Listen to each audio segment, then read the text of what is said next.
আসসালামু আলাইকুম। সুপ্রিয় BCS candidate, specially BCS preliminary candidate যারা, তাদেরকে বিসিএস প্রিলিমিনারি টেস্টে একটা কনফিউজিং প্রশ্ন করতে পারে বাংলাদেশ অ্যাফেয়ার্সের উপরে, এবং একই সাথে এই প্রশ্নটি বিসিএস লিখিত পরীক্ষা এবং বিসিএস মৌখিক পরীক্ষা এই দুটো অংশেও কিন্তু এই প্রশ্নটি করা হতে পারে। সেটা হচ্ছে বাংলাদেশে বর্তমানে কোন সরকার ক্ষমতায় আছে, কিংবা বাংলাদেশে বর্তমানে কোন জাতীয় সরকার ব্যবস্থা চালু আছে।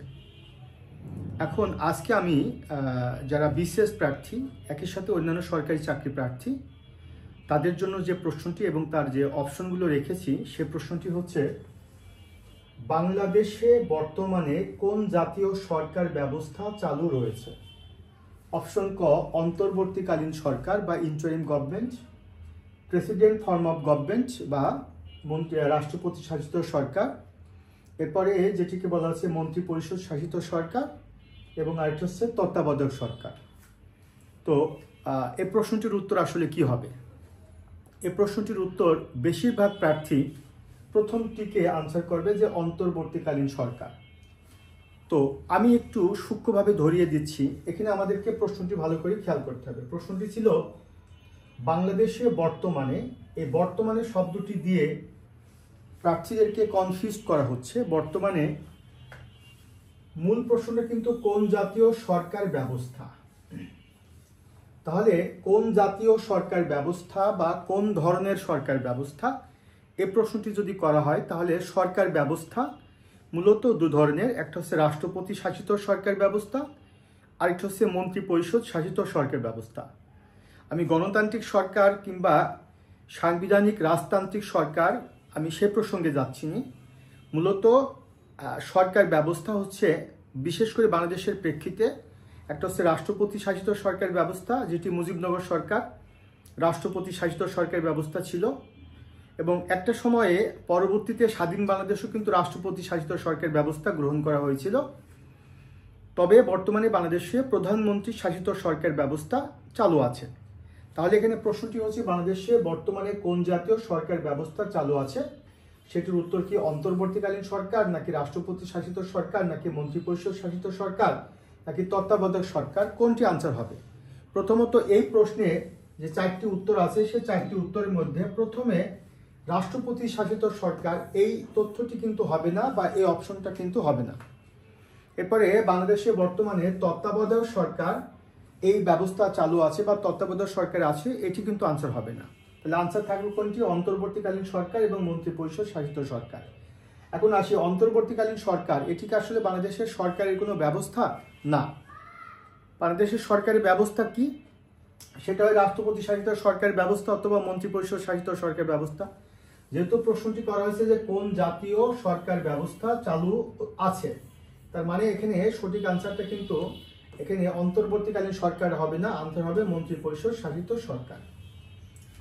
আমরা যদি ভালো করে প্রশ্নটি খেয়াল করি, যদি প্রশ্নটি আসে যে বাংলাদেশে বর্তমানে কোন জাতীয় সরকার ব্যবস্থা কিংবা বাংলাদেশে বর্তমানে কোন ধরনের সরকার ব্যবস্থা চালু আছে, তাহলে বাংলাদেশে বর্তমানে মন্ত্রী পরিষদ শাসিত সরকার ব্যবস্থা বা বাংলাদেশে বর্তমানে মন্ত্রী পরিষদ শাসিত সরকার ব্যবস্থা চালু আছে। এই দুটো উত্তর কোন প্রশ্নের ক্ষেত্রে প্রযোজ্য? বাংলাদেশে বর্তমানে কোন জাতীয় সরকার ব্যবস্থা বা কোন ধরনের সরকার ব্যবস্থা। আর যদি প্রশ্নটি হতো যে বাংলাদেশে বর্তমানে কোন সরকার ক্ষমতায় আছে, আমাদেরকে যদি প্রশ্নটি করা হতো বাংলাদেশে বর্তমানে কোন সরকার ক্ষমতায় আছে, তাহলে কোন সরকার ক্ষমতায় আছে? এটি অবশ্যই ইন্টারিম গভর্নমেন্ট বা অন্তর্বর্তীকালীন সরকার। তাহলে আমরা যদি প্রশ্নটি একটু ভালো করে খেয়াল করি, যে বাংলাদেশে বর্তমানে, যদি প্রশ্নটি এরকম হয় যে বাংলাদেশে বর্তমানে, এরপরে আমরা যদি দুটো প্রশ্ন, বাংলাদেশে বর্তমানে কোন জাতীয় বা ধরনের বা কেমন টাইপের সরকার, এরপরে যদি আসে ব্যবস্থা, কোন জাতীয় সরকার ব্যবস্থা বা কোন ধরনের সরকার ব্যবস্থা চালু রয়েছে, এটা একটা প্রশ্ন। আর আরেকটি প্রশ্ন হচ্ছে যে বাংলাদেশে বর্তমানে কোন জাতীয় বা কোন ধরনের সরকার ব্যবস্থা চালু রয়েছে, এটা না লিখে যদি আমরা লিখি যে বাংলাদেশে বর্তমানে কোন সরকার ক্ষমতায় আছে। তাহলে প্রথম প্রশ্নটি হচ্ছে বাংলাদেশে বর্তমানে কোন জাতীয় বা কোন ধরনের সরকার ব্যবস্থা চালু রয়েছে। এটির উত্তর হবে মন্ত্রী পরিষদ শাসিত সরকার ব্যবস্থা বাংলাদেশে বর্তমানে চালু আছে। তারপর যদি প্রশ্ন করে বাংলাদেশে বর্তমানে কোন সরকার ক্ষমতায় আছে, তাহলে বাংলাদেশে বর্তমানে কোন সরকার ক্ষমতায় আছে সেটির উত্তর কি হবে? বাংলাদেশে বর্তমানে ইন্টারিম গভর্নমেন্ট বা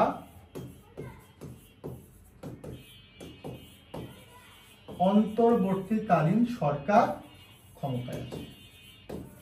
এই প্রশ্ন দুটি বিসিএস প্রিলিমিনারি, বিসিএস লিখিত এবং বিসিএস ভাইবা এই তিন জায়গায় করতে পারে। তবে লিখিত প্রশ্ন সেটা ভিন্ন, সংক্ষেপে প্রশ্ন হতে পারে প্রিলিমিনারিতে, আর এখানে সংক্ষেপে প্রশ্ন হতে পারে ভাইভাতে।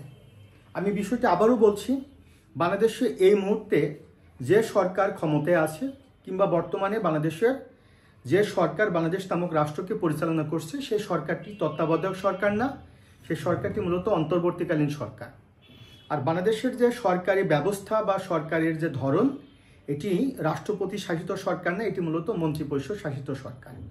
এখন কাম টু দ্য পয়েন্ট, আমি যদি ফাইনালি বলি প্রিলিমিনারি উপযোগী প্রশ্ন কিংবা ভাইবা উপযোগী প্রশ্ন দুটো। একটা হচ্ছে বাংলাদেশে বর্তমানে কোন সরকার ক্ষমতায় আছে, অন্তর্বর্তীকালীন সরকার। আর বাংলাদেশে বর্তমানে কেমন টাইপের সরকার ব্যবস্থা চালু আছে, বাংলাদেশে বর্তমানে কেমন জাতীয় সরকার ব্যবস্থা চালু আছে, বাংলাদেশে বর্তমানে কেমন ধরনের সরকার ব্যবস্থা চালু আছে, কিংবা বাংলাদেশে কোন জাতীয় কিংবা কোন ধরনের সরকার ব্যবস্থা চালু আছে, তাহলে মন্ত্রিপরিষদ শাসিত সরকার। আর বাংলাদেশে কোন সরকার ক্ষমতায় আছে সেটি অন্তর্বর্তীকালীন সরকার। আশা করছি এই সূক্ষ্ম পার্থক্যটুকু ভাইবা বোর্ডে যদি কোনো প্রার্থী চিন্তা করে আনসারটি দেয় তাহলে ভাইবা বোর্ড তাকে নম্বর দিবে। আর যদি ভাইবা বোর্ডে কোনো প্রার্থী প্রশ্নটি না বুঝে আনসার করে তাহলে তাকে নম্বর দিবেন। একই সাথে প্রিলিমিনারি প্রার্থী যারা, তাদেরকে কিন্তু এই ধরনের প্রশ্ন করতে পারে।